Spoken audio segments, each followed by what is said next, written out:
Okay guys, I'm not a pro at videoing these things, so bear with me. What I have here is my printouts from my letterhead and my envelope. So first I just wanted to show you, these are 11 by 17 sheets of paper. They're single-sided, only printed on one side.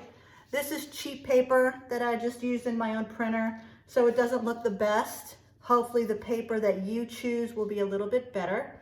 A thicker quality, like a 80-pound text weight would be good. But whatever the paper you choose, it should be the same paper for both prints, okay? So this video, I'm gonna show you how to cut with crop marks. The next video, I will show you how to fold your envelope, okay? So I'm gonna get my envelope papers out of the way. Okay, now I have a rather large cutting mat. My cutting mat is 22 inches. And if you don't know what a cutting mat is, it is a layered mat that you can cut and it heals itself. I don't want any emails from parents complaining that you cut through on their kitchen table, okay?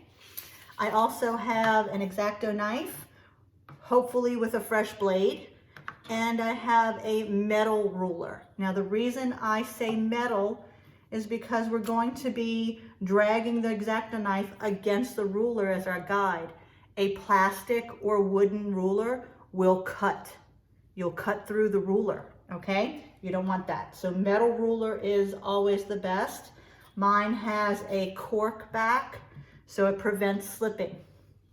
Okay, now you see that I have my crop marks and my bleed, okay? So I'm good to go. And when you lay your paper down, you want to line up the ruler against the crop marks, okay? So that they line up.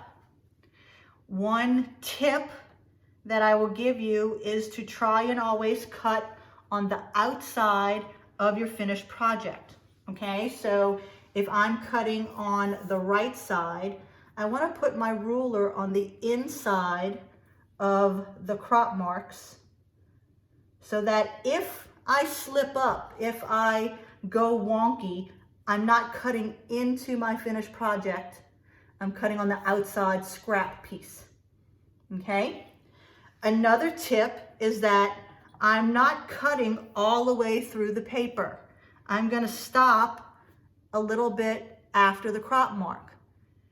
If I go all the way through the paper and cut this piece off, then I am depriving myself of the crop marks for the horizontal pieces, okay? So we want to stay within the crop marks, and we want to also make sure that we don't remove the crop marks, okay?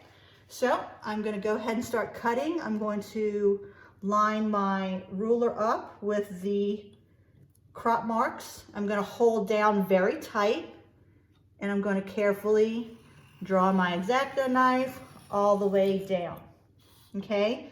This is an old X-Acto knife. It doesn't have a great blade, and what it's doing is pulling, okay? So that's why I would prefer you get a new blade for your project. You can get a set of blades for like $5, okay? So you see that I have made a cut, and it is not very sharp, so I'm not getting a great cut, but I have not cut all the way off the paper, okay? So I'm going to continue to place my ruler on the inside of the crop marks, hold it down, drag my knife. If you don't have a sharp knife and you don't have a new blade, then instead of pressing down hard and dragging, make a couple of lighter passes, okay, without picking up your ruler. That will help prevent you from dragging the paper, okay? So see here, I have two. We're going to do the third side. Again, I'm on the inside of my crop mark. I'm holding down very tight. When you do a lot of cutting, you're gonna get a little sore fingers. because I'm pressing down rather hard to keep that ruler from moving. And one last time. And I make 2 passes on that one. Okay, so at first glance, doesn't look like I've cut much, but then when you pop it out, hopefully your knife is sharp enough to where you're not popping things out, because I'm leaving little rough edges.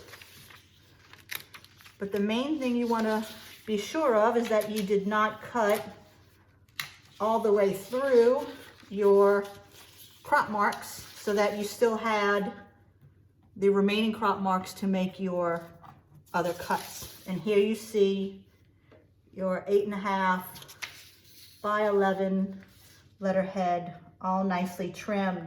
You see how the color goes all the way to the edge because I had a great bleed.